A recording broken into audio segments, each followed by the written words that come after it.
Bobby's mom! Please come immediately! The sight that I saw, having rushed over at the teacher's words, was my son collapsed on the spot. My son was unconscious after colliding with a friend and falling from the playground equipment. I was anxious and called help to my husband, but busy with his work, he didn't come to our son's side. Even though it's his job, it's just too cruel, while his own son is being taken away in an ambulance. I realized something. The worst reason he couldn't rush to our son's side. I'm Jennifer. I live with my husband John and our elementary school-age son, Bobby. John works in the hotel industry and doesn't have weekends off, so he rarely participates in Bobby's school events. He's never shown up for parent-teacher conferences or sports days. When we received the letter about a parent-child outing, I asked my husband, knowing he probably couldn't go, "John, there's a parent-child outing during the upcoming public holiday." "During a holiday? I can't. I have work." Despite understanding, I still felt lonely. When I asked other moms, they said that everyone is managing to attend with their spouses. Some people also work on weekends, but they seem to be adjusting to take the day off. When I mentioned this, John clearly seemed annoyed and retorted, "So what? You're telling me to take a day off too? You understand my work, right?" "Yeah, sorry." Reluctantly, I decided to attend the parent-child outing with Bobby alone. While many families were participating with both parents, there were also fathers participating alone because their wives were working. Well, it happens that wives have to work too. I wasn't bothered by it and thought I would enjoy the day with Bobby. However, when the children go off to play, it inevitably gets lonely. The other moms were there with their husbands, so it was hard to join in the conversation. As I was sitting there, the teacher came running towards me in a panic. "Bobby's mom, please come immediately." "Huh? What happened?" "Bobby. He collided with a friend and fell off the playground equipment." "What? Bobby?" I rushed to the scene to find my son unconscious. The teacher immediately called an ambulance, and I got in with Bobby, who was still unconscious. When we arrived at the hospital, he was immediately taken to the examination room. Realizing I hadn't informed John, I quickly called him. "Hello, John? Something terrible has happened. Bobby fell from the playground equipment and hit his head. He's unconscious." "What? Shouldn't you have called an ambulance before calling me?" "The teacher already did that. He's being transported to the hospital and undergoing examinations now." "All right. You're at the hospital then. Let me know the results via email when you know." "What?" I couldn't believe my ears. He wasn't planning to come to the hospital in this emergency? "What are you saying? You need to come home now." In response to my cry, my husband replied in a flippant tone, "Hey, didn't I tell you I can't take a break during this holiday?" "But we're in a state of emergency right now. Don't you understand?" "I know you're at the hospital, but what's the point of me going there? There's nothing I can do at the moment. We just have to wait for the results. Let me know when you get any updates. Bye for now." With that, John hung up the phone abruptly. I was left staring at my smartphone, dumbfounded. He wouldn't even come home for our son's critical situation. As I slumped there, a man approached me. "Are you Bobby's mom?" "I'm Alex's father." It was Alex's father who had spoken. Alex was the friend who had collided with Bobby. I remembered him attending the event with his son as his wife was absent. Alex's father bowed deeply towards me. "I am truly sorry for what has happened." I hastily shook my head. "I heard from the teacher that Bobby and Alex accidentally ran into each other. It was a careless mistake on our part as well. Please don't worry about it." Standing next to his father, Alex, with his bandages wrapped around him, stood there with his eyes swollen from crying. "It's because I ran into Bobby." I reassured Alex gently. "It's not your fault, Alex. Bobby will be absolutely fine. Once he's better, will you play with him again?" Alex nodded tearfully. His father, looking relieved, thanked me. "Thank you for your kind words. My wife should have been here to greet you as well. I apologize." "No, it's okay. My husband can't come back from work either." "Is Alex's mother at work too?" "No, actually." Alex's father hesitated. "My wife is on a trip with her friends. It was planned before this field trip, so she couldn't cancel it. It's embarrassing." "Oh, I see." I tried to contact her several times about the accident, but I haven't been able to reach her. As soon as Alex's father finished speaking, his phone rang. "Oh, it's my wife. Excuse me for a moment." Alex's father quickly answered the phone and explained the situation to his wife. That's what happened. How soon can you get back here? 2 hours?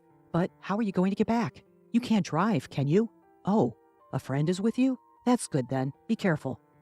After ending the call, he reported to me with a relieved look. I'm sorry. I just got in touch with my wife. She has a friend who happens to be coming near here, and she will drive her here. It will take about 2 hours, though. I see. Then my phone rang. Oh, it's my husband. Excuse me. I excused myself and answered the call. John, what happened? I managed to get some time off and we'll head there. I'll finish work in about 2 hours and I'll head straight there. Really? That's great.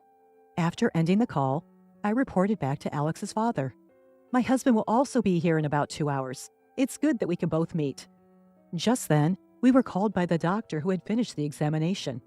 According to the examination, Bobby had no abnormalities. He had just lost consciousness due to the shock, and they decided to observe him for now. Even though they said no abnormalities, it was still nerve-wracking not knowing when he would regain consciousness. As I came out of the examination room filled with worry, Alex's father was there waiting for me. He was holding Alex, who had fallen asleep from exhaustion. We started to chat about our families to distract ourselves from the situation. Alex's mother was a homemaker, but recently she had been going out with her friends often during evenings and weekends. When she was away, he would take care of their child. My wife usually takes care of our son Alex during weekdays, so I thought she should have some fun during nights and weekends. But now, I regret not canceling her trip during the school field trip. As I listened to his story, I couldn't help but compare it to my husband John. My husband, on his days off, be it weekends when he has work, or even on weekdays, he always leaves alone saying he needs to unwind. In contrast, Alex's father is actively involved in childcare. I found myself confiding my husband's complaints to him. As we talked, I noticed a strange coincidence. The behavior of John and Alex's mother coincided exactly. The days they couldn't attend events. The weekdays they went out in the evening. They were all the same. I suddenly became curious and asked, by the way, my husband went on a business trip to Phoenix last month. Oh, when was that? It was the first weekend of last month, I believe. My wife said she was going on a trip with friends that day and came back with souvenirs from Phoenix. Could it be? We exchanged glances. It had been about 2 hours since we called John and his wife. The first to contact us was John. My husband will arrive at the parking lot soon, so I'll go and pick him up. I told Alex's father and headed to the parking lot.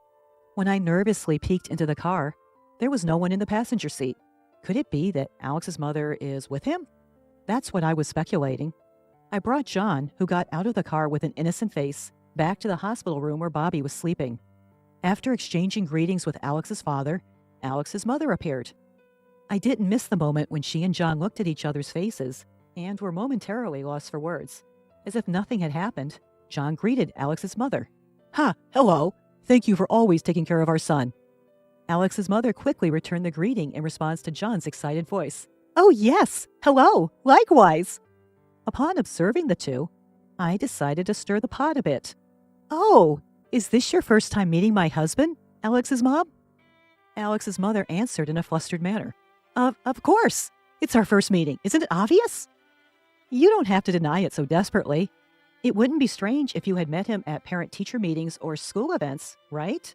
That's impossible. I didn't know John's son was in the same class as my son. I hadn't called my husband by his name in front of her yet. She took the bait. This was suspicious. At that moment, I was convinced of my husband's affair with her. Moreover, it seemed that they had been dating without knowing that their children were classmates. Isn't it strange? How do you know my husband's name if you're meeting for the first time? Alex's mother was at a loss for words at my questioning. That is... Suddenly, John snapped at me to protect her.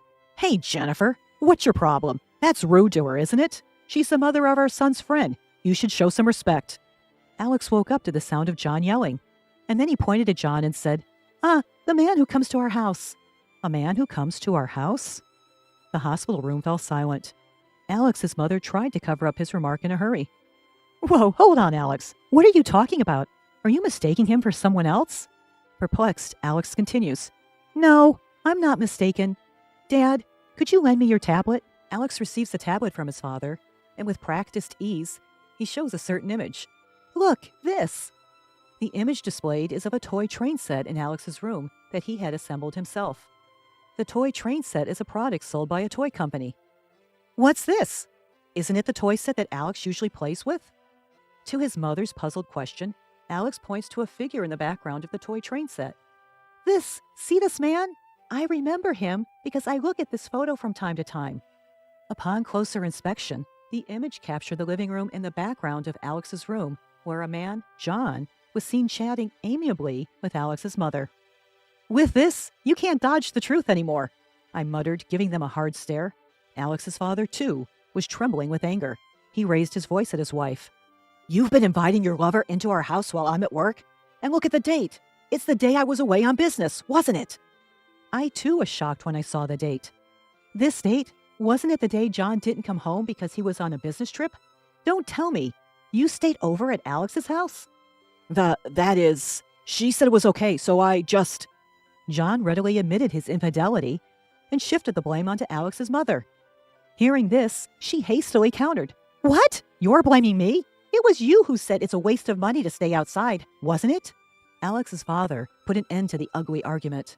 Enough. Inviting your lover to stay in a house where there's a child? You're unfit to be a mother. You're utterly despicable. I disdain you from the bottom of my heart. At his words, John flinched, and he quickly tried to paint the lover as the villain. Indeed, she's unfit to be a mother. At least I've never met her in front of Bobby. I care about my child, you know. What? What's this guy talking about? He's joking, right? I felt a surge of anger towards my husband. Are you kidding me? Even though Bobby was unconscious, you didn't even try to come home, using work as an excuse. No, that's not true. I mean, I rushed to the hospital, didn't I? That's because she decided to come back, isn't it? You didn't have the slightest intention of coming back until Alex's dad told her about our son's accident. I thought it would be okay even if I wasn't there at that time. Whether it's okay or not, that's not the point. If you're a father, you should rush to your child's side when you hear they're unconscious, shouldn't you? Despite that, you prioritized your trip with your lover. You're not a father, or anything of the sort. No matter what you think, I am Bobby's father. And what do you plan to do if Bobby doesn't wake up? Can you, a stay-at-home mom, keep paying the hospital bills? Without me, you and our son can't survive. Grr. It's frustrating, but I don't have the savings to keep paying these hospital bills. Do I have no choice but to turn a blind eye to John's infidelity for now? Just when I was about to give up, a frail voice came from the bed. Mom? When I turned around, Bobby had his eyes barely open. Bobby! I clung to my son. Bobby hugged me back tightly, then said, Even if Dad's not here, I'll be okay, because I'll protect you, Mom. Hearing Bobby's words, John was dumbfounded. Bobby, why would you say something like that? Then my son answered firmly, Because you're moving out, right, Dad? After Mom went to bed the other night, you said that on the phone, didn't you? On the phone? I heard you talking when I got up to go to the bathroom, Dad. You said I don't care about Jennifer at all. If it wasn't for the kids, I would leave right away and be with you. That's what you said, isn't it, Dad? That's... John's face went pale. So, I'll grant Dad's wish. I don't need to be your child anymore. I don't need a dad anymore. John was shocked at Bobby's words. On the other hand, I finally made up my mind after hearing what Bobby had said. I've made up my mind. Please, let's separate. As I told this to my husband, Alex's father handed me his business card. Jennifer, I'll help with your decision too. The business card he handed over had the title of a law firm's director printed on it. We should have plenty of evidence aside from this toy train photo. Leave the claim for alimony and child support to me. I'm planning to make a claim to my wife too, so it's like killing two birds with one stone. Upon hearing his words, Alex's mother started to panic. What? Wait! I haven't agreed to a divorce yet. I won't leave you. Then Alex's father said to her in a cold voice, Huh? You, who cheated, have no right to choose. A low-life mother who would cheat in front of her child doesn't deserve custody. If you still object, it'll go to court, you know. You're aware of my high success rate in court, right? And with such favorable conditions, there's no way I'd lose. Seemingly resigned, Alex's mother quickly consented to the divorce and agreed to pay the compensation. Seeing this, John also signed the pledge to pay alimony and child support to his wife. He must have realized that it was futile to go against the lawyer. After that, both our marriages ended in divorce. The now free Alex's mother and John started living together as planned. However, their living arrangement didn't go as planned. Once they started living together, they began suspecting each other of cheating with someone else, and their relationship began to sour. Tired of the relationship, John actually ended up cheating with another married woman. As always, John was sloppy and was easily caught by the woman's husband, who demanded compensation. Alex's mother also cheated with someone else, but her lover merely took advantage of her and then dumped her. Alex's mother, who had spent all her savings, and John, who was drowning in debt from paying compensation. They both seemed to be stuck together, blaming each other for their misfortunes. At this rate, they're clearly heading for financial ruin, but I don't feel sorry for them at all. They reaped what they sowed. It serves them right. As for me, thanks to Alex's father, I received more than enough alimony and child support, and now Bobby and I are living a peaceful life. Bobby got better without any problems and returned to his daily life. He still plays happily with Alex, just like before. I've become good friends with Alex's father, even more so than my mom friends, and we talk about everything. My only wish now is to continue living a happy life with Bobby, just the two of us.